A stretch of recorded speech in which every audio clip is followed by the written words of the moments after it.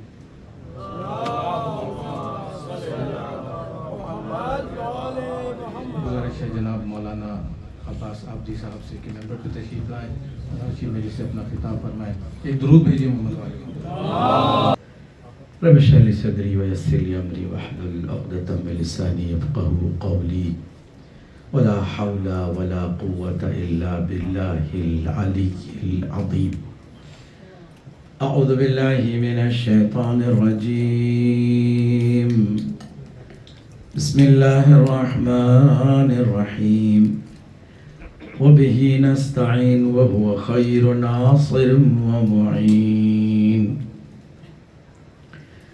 الحمد لله رب العالمين بارئ الخلائق أجمعين.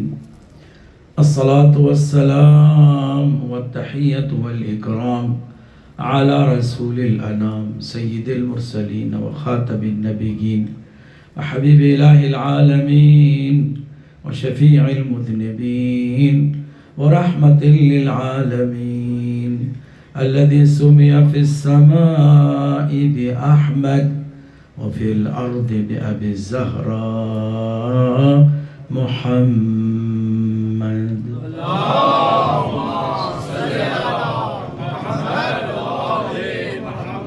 وأهل بيته الطيبين الطاهرين المعصومين المظلومين المنتجبين المكرمين الميامين، الذين أذهب الله عنهم الرجس وطهرهم تطهيرا.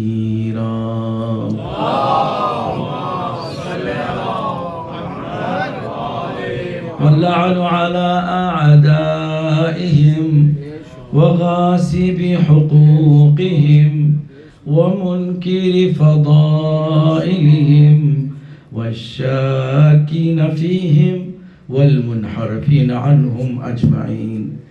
أما بعد، فقد قال الله الحكيم في كتابه الكريم: بسم الله الرحمن الرحيم. يا أيها الذين آمنوا ادخلوا في السلم كافة ولا تتبعوا خطوات الشيطان إنه لكم عدو مبين.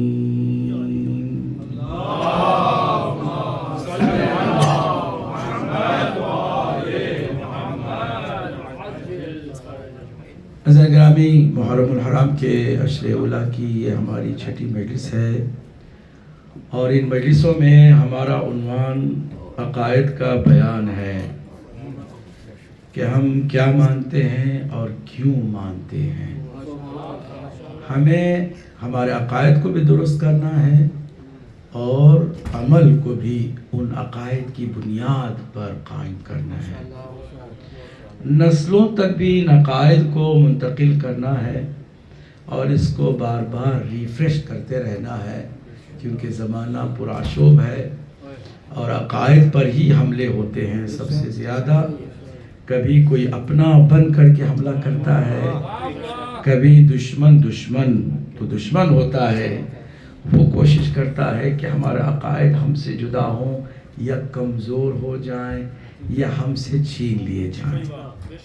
اس لیے عقائد کا ریویو کرنا بہت ضروری ہے. ہم نے بتایا عقائد کو کہاں سے لیں.